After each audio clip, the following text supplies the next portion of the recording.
কিছু প্রশ্নের উত্তর কখনোই খুঁজে পাওয়া যায় না, কিন্তু সময় আমাদের সেই না পাওয়াগুলোকে বয়ে নিয়ে চলতে শেখায়।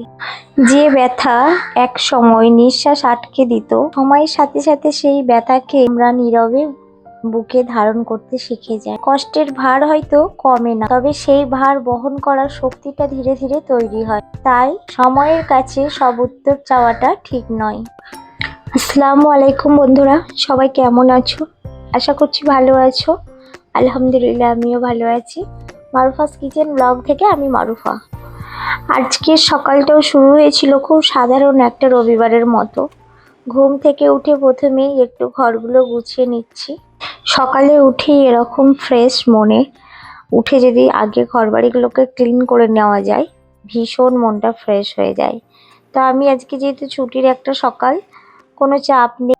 মেয়ে খুব সকালে উঠে পড়েছে, ও একটু পড়ে নিচ্ছে, ওর বাবার সঙ্গেও যাবে বাজারে। ওর আজকে ইচ্ছে করেছে ওর বাবার সঙ্গে যাওয়ার, অনেক দিন হয়ে গেল পাঠাইনি, কারণ বাবা বাজার নিয়ে আসে, তো ওকে নিয়ে গেলে খুব অসুবিধা হয়। তো সেই জন্য ও আজকে বায়না করছে যাবে। তাই আমি বললাম ঠিক আছে, তাহলে হোমওয়ার্কগুলো করে নাও। তারপর দেখো চলে এসেছি, চিয়া সিড খেজুর নিয়ে বসে পড়েছি, সাথে একটু রাত্রিরে মৌরি জল ভিজিয়ে রেখেছিলাম, সেটাও ছেঁকে নিয়েছি। সুস্থ থাকার জন্য এই ছোট ছোট অভ্যাসগুলো দিনের শুরুতেই শুরু করাটা খুবই গুরুত্বপূর্ণ বলে আমি মনে করি। তারপরে এখন যেহেতু একটু হাতে সময় আছে, তাই একটু সূরা মুলুক চালিয়ে দিয়েছি, ওটা আমি একটু মনে মনে পড়ি। তো চলো একটু শুনি বা মনে মনে পড়ি যেটা বললাম, তো ওটা করে তারপরে যাব আমি কিচেনে। তো এখন চলে এসেছি, রাত্রিরে টক দই বসিয়েছিলাম, তো সেটা কি সুন্দর বসে গেছে, সেটাকে এখন ফ্রিজে রেখে দেব।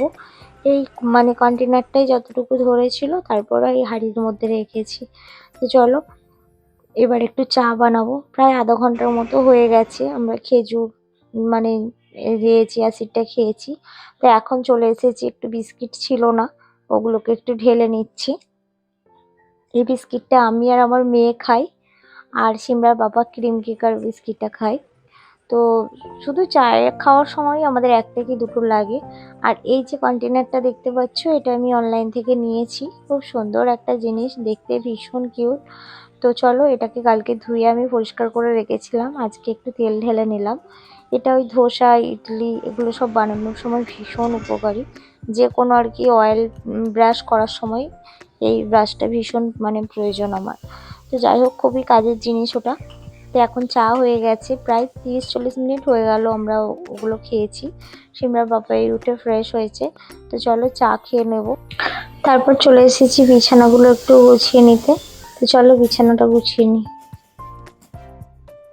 তোমাদের দেখিয়ে দিই কি কি কাজ করলাম সকাল থেকে।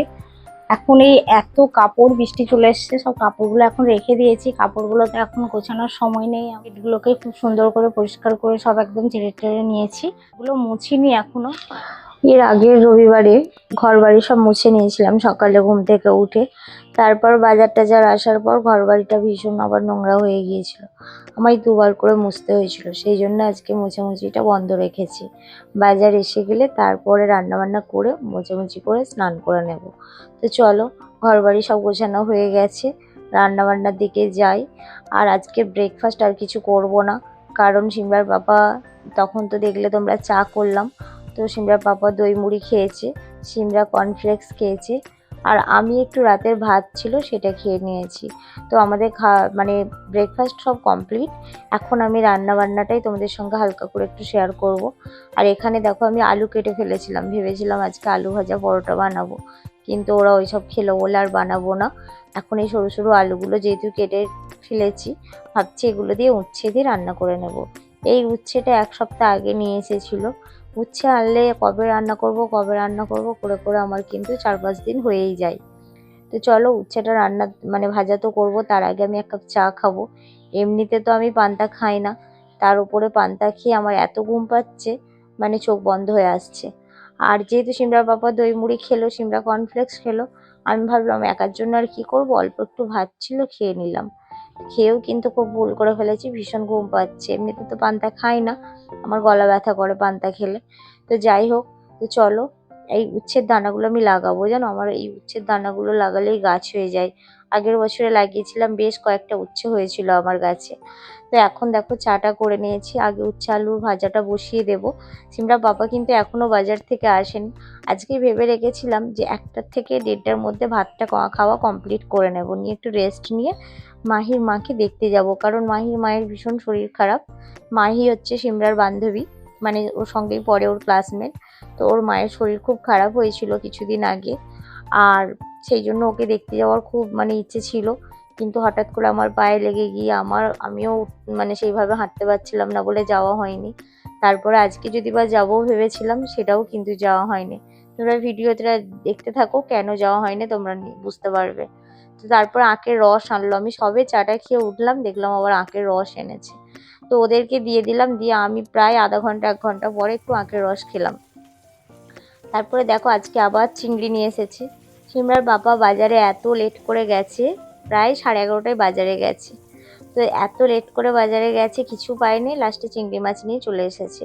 আর সবজি তো পেয়েছে। বেলা হয়ে গেলে না, মানে মাছটা খুব একটা ভালো পাওয়া যায় না। আমরা যেসব মাছগুলো খাই ওই মাছগুলো খুব একটা ভালো পাওয়া যায় না। তো দেখো এদিকে আমার উচ্ছে আলুর ভাজা কমপ্লিট, ওদিকে চিংড়ি মাছ বাছাও কমপ্লিট, আর এদিকে আমি ভাত বসিয়ে দিয়েছি। আর যেহেতু ওল এনেছে, ভেবেছিলাম ওলটা ভাতে দেব, কিন্তু ভাতে দিলাম না। আজকে ওল চিংড়ি রান্না করব। অনেক দিন দিয়ে ওল দিয়ে চিংড়ি মাছ খাওয়া হয়নি। তো এখানে আমি ওলটা আর আলুটাকে ছোট ছোট ডুমো ডুমো করে কেটে ওটাকে আগে ভেজে নিচ্ছি। তারপর আমি একটা মশলা বানিয়ে নিলাম, টমেটো, রসুন আর হচ্ছে তোমার গোটা জিরে, গোটা ধনে দিয়ে একটা পেস্ট বানিয়ে নিয়েছিলাম। সেই পেস্টটাই তরকারিতে দিয়ে রান্নাটা করেছিলাম। আর এই রান্নাটা করতে করতে আমাদের মানে এক দুঃসংবাদ আমরা পেলাম। তখন আর রান্না বান্না বেশি কিছু বাড়াইনি, চিকেন নিয়ে এসেছিল, চিকেনটা আমি ফ্রিজে স্টোর করে দিয়েছি, কারণ খুব চটজলদি রান্না বান্না করে আমাদের বেরোতে হবে। আর আকাশের অবস্থা ভীষণ খারাপ, তো সেই জন্য ভাবলাম বেশি কিছু আর করব না। গাড়ি আমাদের 2:30টার মধ্যে আসবে। হ্যাঁ, কোথায় যাচ্ছে সেটাই তোমাদের বলা হলো না। তো দেখো এখানে চিংড়ি ভোনা করে নিয়েছি, আর ওইদিকে ওল চিংড়ি। আর একটু ডাল যে করব সে সময়টা আর ছিল না। তো যাই হোক, আমরা যাব আজকে গ্রামের বাড়িতে বন্ধুরা। 2:30-3টে নাগাদ আমাদের গাড়ি আসবে। আর যাব এই কারণে, মানে আমার শ্বশুরমশাইয়ের মামার ছেলে আর কি মারা গেছেন। তো উনি ইন্তেকাল করেছেন। তো সেখানেই আমরা যাব। খবরটা এলো আমাদের কাছে 11:30-12টা নাগাদ। তো যাই হোক, দেখো আমরা বেরিয়ে পড়েছি। তো আমরা যাচ্ছি এখন, মায়েদেরকে আমাদের গাড়িতে তুলবো, তো ওনাকে গাড়িতে নিয়ে তারপরে আমরা দেখো বেরিয়ে পড়েছি। ওনাদের আর কি আব্বাজি মা দুজনেই আছেন। তো চলো, আর আজকে এত বৃষ্টি হচ্ছে মানে বলার মতো না, ভীষণ বৃষ্টি হচ্ছে।